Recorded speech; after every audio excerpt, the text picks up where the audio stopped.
Cześć, z tej strony Valencianistas z AppGallery. Dziś rozegramy jeden mecz ścieżki wody, żeby mieć jakieś tło do sprawy, którą chcę z Wami omówić, oraz wyjaśnię, o co dokładnie chodzi w dobieraniu drużyn oraz co oznaczają poszczególne miejsca w dobieraniu solo, ponieważ dobieranie drużynowe działa zupełnie odmiennie. Dla wszystkich nierozumiejących języka polskiego, a którzy nie oglądali mnie wcześniej, proszę zerknijcie na dolny prawy róg, gdzie jest koło zębate z ustawieniami. Tam możecie wybrać z aż 13 najpopularniejszych języków, skąd oglądane są moje filmy. A jeśli Twojego języka nie ma, to nie martw się. Napisz w komentarzu, a ja zadbam o to, aby w przyszłości się tam pojawił.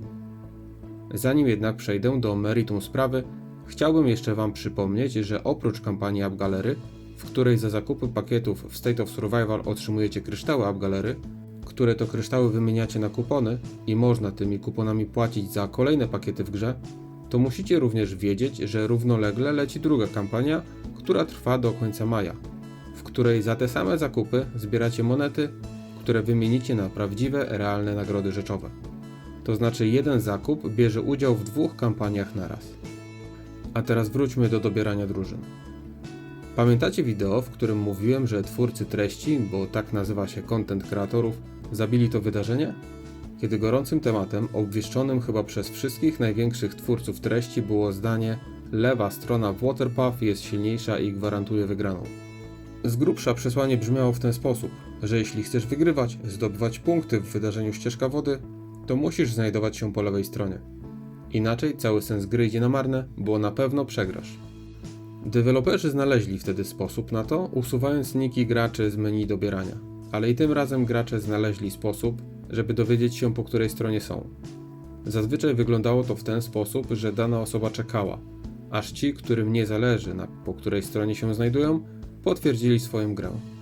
Następnie czeka się, aż cała strona zostanie zapełniona potwierdzeniami. Jeśli dla przykładu prawa strona kliknęła potwierdź, to znaczy, że znajdujesz się na lewej i możesz grać. I prawdopodobnie wygrasz. W kolejnym Waterpath nikt nie chciał grać po prawej stronie. I zacytuję siebie sprzed miesiąca, być może sprzed 2 miesięcy. Że być może ukrycie drużyn i po prostu akceptacja graczy gotowych do gry byłaby prostszym i bardziej sprawiedliwym sposobem? Zbierzmy 10 chętnych, a nie 5, którzy chcą grać po lewej stronie. I właśnie tak się stało. Być może ktoś z Kings Group obejrzał mój film, jasne, i doszedł do wniosku, że to najbardziej sprawiedliwy sposób na to wydarzenie, przynajmniej jeżeli chodzi o walkę solo. W tym momencie nie ma kompletnie znaczenia, czy w momencie dobierania drużyn jesteś po prawej czy lewej stronie. Wielokrotnie, rozegrałem w tym tygodniu już ponad 50 gier, zapisując się po lewej stronie finalnie lądowałem po prawej stronie. Lub zapisując się po prawej, lądowałem na prawej. Lub to samo, tylko że po lewej stronie. Jednym słowem pełna dowolność. I ma to sens.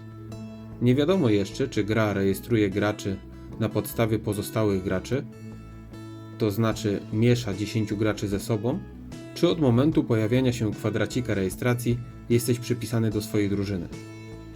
Ale jedno można powiedzieć, jest lepiej. A liczba rezygnacji z gry spadła do prawdziwego minimum. Istnieje, ale porównując do wcześniejszego wydarzenia sprzed miesiąca, jest to dosłownie porównanie niebo a ziemia. No dobra, wróćmy do tego, co znaczy ułożenie kwadracików w etapie dobierania drużyn przy grze solo. Jeśli jesteś rally liderem, będziesz lądował w pierwszym lub drugim górnym kwadraciku. Mid-spenderzy lądują przeważnie na środku, a gracze z najsłabszymi marszami lądują w 4. i 5. kwadraciku od dołu.